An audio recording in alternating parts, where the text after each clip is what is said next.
Mon Seigneur et mon Dieu, je crois fermement que tu es ici, que tu me vois, que tu m'entends. Je t'adore à genoux pour faire ma prière, aussi en la compagnie de Marie, notre mère, ainsi que Joseph et mon ange gardien, qui intercède pour moi. Je demande aussi que les anges gardiens de tous les gens qui m'écoutent aident aussi les personnes à méditer, à parler avec Dieu. Parce que c'est un peu ça le but ici, parler avec Dieu, parler avec Marie, dans ce mois de Marie, où il y a une ambiance un peu familiale dans la Sainte Famille. On a eu Saint Joseph au début du mois, et c'est une bonne occasion aussi pour prier davantage, spécialement aussi le samedi, parce que le samedi c'est le jour dédié à la Vierge Marie. Elle a veillé le Seigneur qui était dans le tombeau justement ce jour-là. Elle a attendu et elle a prié énormément. C'est un jour de solidarité avec Marie, qui prie certainement beaucoup en notre faveur devant Dieu, parce que le monde a besoin de prière et parce qu'elle demande également de l'accompagner dans ses prières pour le monde. Le monde, c'est un petit peu ce dont Jésus veut nous parler aujourd'hui, parce que Jésus, tu nous dis une chose absolument forte ici. Si le monde a de la haine contre vous, sachez qu'il en a eu d'abord contre moi. Si vous apparteniez au monde, le monde vous aimerait car vous seriez sortis de lui. Mais vous n'appartenez pas au monde. Voilà pourquoi le monde a de la haine contre vous. Là, il faudra voir un petit peu ce que tu entends par monde. Parce que dans un dialogue avec Nicodème, tu dis Dieu a tant aimé le monde qu'il a donné son Fils unique pour sauver le monde. Globalement, nous appartenons tous au même monde, c'est-à-dire nous appartenons à la même race humaine, tous. Et maintenant, je m'adresse à toi qui écoutes la parole de Dieu, comme moi. À quel monde appartiens-tu? C'est-à-dire que le monde va se diviser en deux, pour ou contre le Christ. Et c'est justement là où Jésus apparaît comme pierre d'achoppement, pierre d'angle, contre laquelle certaines personnes vont buter, trébucher, tandis que d'autres vont prendre cela comme tremplin et vont accompagner le Christ, qui emploie beaucoup d'expressions pour cela. Construire sa maison sur le roc ou sur le sable, il séparera les brebis des boucs. Ce qui n'est pas avec moi sera contre moi. Vous ne pouvez pas servir deux maîtres. Bref, tout cela montre que le monde dans lequel nous vivons va se diviser en deux types de personnes. D'ailleurs, Jésus ajoute justement cette distinction de deux types de monde lorsqu'il dit « Si l'on m'a persécuté, on vous persécutera vous aussi. Si l'on a observé ma parole, on observera aussi la vôtre. » La question alors se pose, à quel monde appartiens-tu et à quel monde veux-tu appartenir? Il y a deux aspects d'un monde qui rejette Dieu, et puis il y a également ceux qui veulent observer ta parole. Saint Jean exprime cela en grec avec une particule ex du cosmos, c'est-à-dire du système du monde, comme si les gens appartenaient au système du monde. Mais Jésus veut nous dire en réalité que les disciples n'appartiennent pas au monde, parce que Jésus les a choisis. Ceux qui appartiennent au monde sont ceux qui ne veulent appartenir que au monde. Comme ceux qui disent qu'il n'y a pas de Dieu, il n'y a rien d'autre que le monde matériel, et voilà.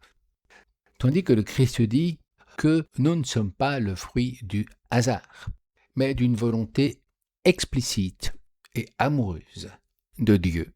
Que l'homme qui l'écoute, toi et moi, et le disciple du Christ, est tiré du monde.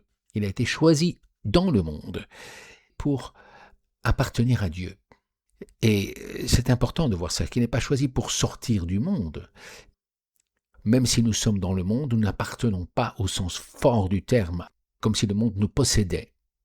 Nous sommes une possession de Dieu, qui lui-même a créé le monde d'ailleurs. Et on oublie cette parole du Concile Vatican II, Gaudium et Spes, où il est dit que l'homme est la seule créature de ce monde qui a été créée pour elle-même. Et donc, elle n'a pas sa réalité ultime, sa dépendance ultime par rapport au monde, mais elle a une dépendance extramondaine et même transcendante, puisqu'elle est appelée à être fils de Dieu. Cette créature est créée non pas pour servir le monde, mais pour servir Dieu. Le monde matériel est plutôt là pour donner un environnement favorable à l'être humain. L'homme n'est pas le fruit du hasard, mais est le fruit d'une volonté spécifique de Dieu qui veut créer l'homme et pour cela aussi le met dans la nature créée qui lui convient.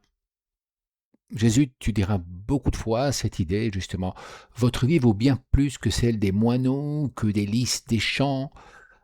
La matière ne sert de rien, c'est l'esprit qui vivifie. Voilà, toutes ces paroles que tu as dites, Jésus, et qui montrent clairement que ton Père, toi et l'Esprit Saint, vous nous prenez vraiment comme la prunelle de votre œil, au point d'être capable de faire un sacrifice comme celui que tu as fait sur la croix, Jésus, pour sauver l'homme de la déchéance purement et simplement physique et de la mort. Tout ça ne veut pas dire que Dieu déteste le monde. Non, justement, Dieu aime le monde, comme il n'aime pas le péché, mais il aime les pécheurs.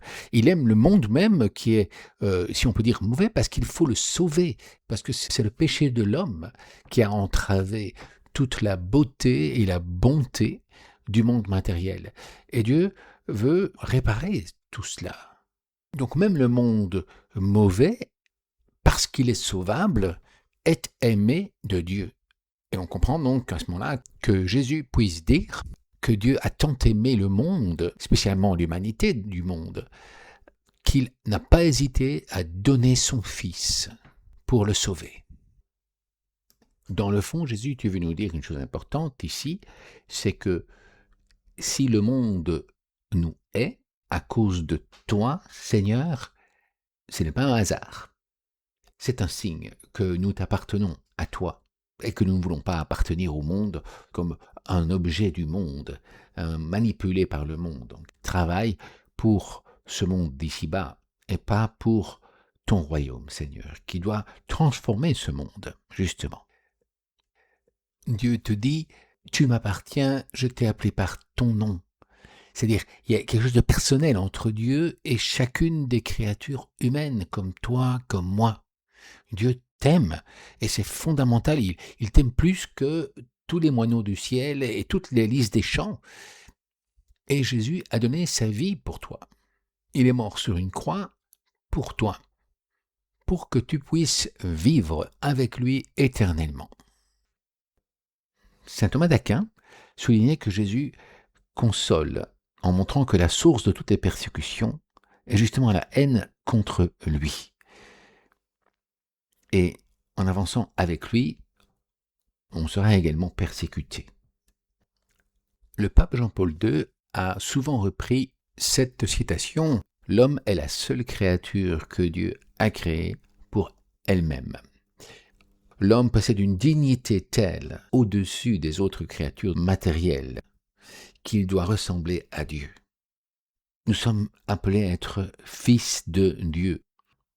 Il y a comme une indication là, nous appartenons à Dieu, nous appartenons à la famille de Dieu.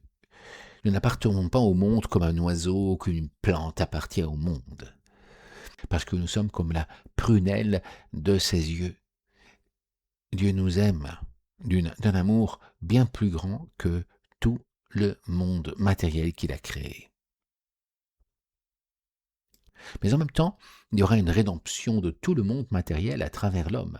Parce que l'homme a comme été créé par Dieu pour être justement cet être spirituel qui est en même temps esprit et matière. C'est un esprit incarné. Et ça, c'est aussi une chose que Dieu a voulu devenir lui-même. Jésus, tu viens du ciel, toi. Tu voulais aussi faire l'expérience de l'homme à l'intérieur et avoir aussi cette expérience de la souffrance, de la persécution également. Et Saint Jean-Paul II disait également que on ne peut vraiment connaître le sens de l'être humain et ce qu'est l'homme vraiment que si l'on suit Dieu lui-même, Dieu incarné. Alors cette vision surnaturelle qui permet de comprendre la place de l'homme dans l'univers et dans l'histoire, Et c'est peut-être ainsi que l'on comprend comment le pape Saint Jean-Paul II a pris cette devise Totus tuus. Ça vient d'une phrase de Saint Louis-Marie Grignon de Montfort, qui se consacrait à Jésus par Marie en disant Totus tuus ego sum et omnia mea tua sunt. Je suis totalement à toi, Seigneur, et tout ce qui est à moi est à toi. Je t'appartiens. Comme Marie qui t'a dit voici ta servante, Seigneur. Je suis là pour te servir. Je te remercie, mon Dieu, des bonnes résolutions, des actes d'amour et des inspirations que tu m'as communiquées dans ces 10 minutes de prière. Aide-moi à les mettre en pratique. Ma mère Marie, Saint Joseph et mon ange gardien, intercédez pour moi.